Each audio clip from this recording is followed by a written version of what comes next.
हर पेड़ की एक कहानी होती है, लेकिन कुछ पेड़ मौत की कहानियां कहते हैं।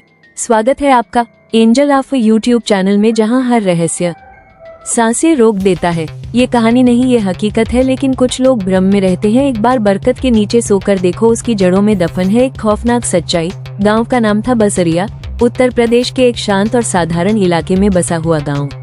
गांव के बाहर एक पुराना बरगद का पेड़ था, जिसे सब बूढ़ा बाबा कहते थे। गांव के बुजुर्ग कहते थे कि उस बरगद के पेड़ के नीचे एक साधु तपस्या किया करता था।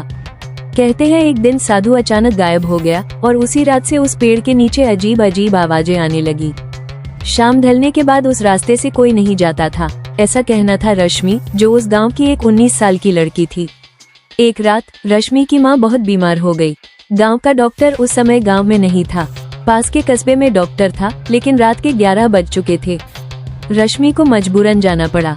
कस्बे का रास्ता उसी बरगद के पेड़ के पास से जाता था। मैंने सोचा, डरने की क्या बात है, भूत वूत कुछ नहीं होता, रश्मि ने कहा। रश्मि जब बरगद के पेड़ के पास पहुंची, हवा बिल्कुल शांत थी, लेकिन पेड़ की पत्तियां ऐसे हिल रही थी जैसे कोई जोर से झूला झूल रहा हो। तभी एक औरत की चीख सी सुनाई दी, बिल्कुल पास से। रश्मि ठिठक गई। उसने इधर उधर देखा, कोई नहीं। अचानक मुझे लगा किसी ने मेरी पीठ पर हाथ रखा, लेकिन पीछे कोई नहीं था। डर के मारे रश्मि भागने लगी। तभी उसके पैर किसी जड़ से उलझे और वो गिर गई। गिरते ही उसने देखा सामने एक औरत की परछाई, सफेद साड़ी में, बिना चेहरा। उसने मेरी तरफ इशारा किया और बोली, तू क्यों आई है यहाँ? रश्मि बेहोश हो गई। अगली सुबह गांव वालों ने रश्मि को उसी बरगद के नीचे बेहोश पाया, लेकिन उसका माथा किसी ने हल्के से सहलाया था, जैसे किसी ने उसकी रक्षा की हो। रश्मि ने बाद में कहा, मुझे नहीं लगता वो आत्मा मुझे नुकसान पहुंचाना चाहती थी।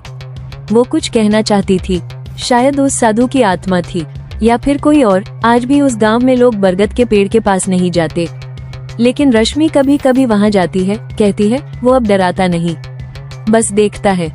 दोस्तों, क्या आप मानते हैं कि आत्माएं पेड़ों में वास करती हैं, या ये सिर्फ हमारा भ्रम है?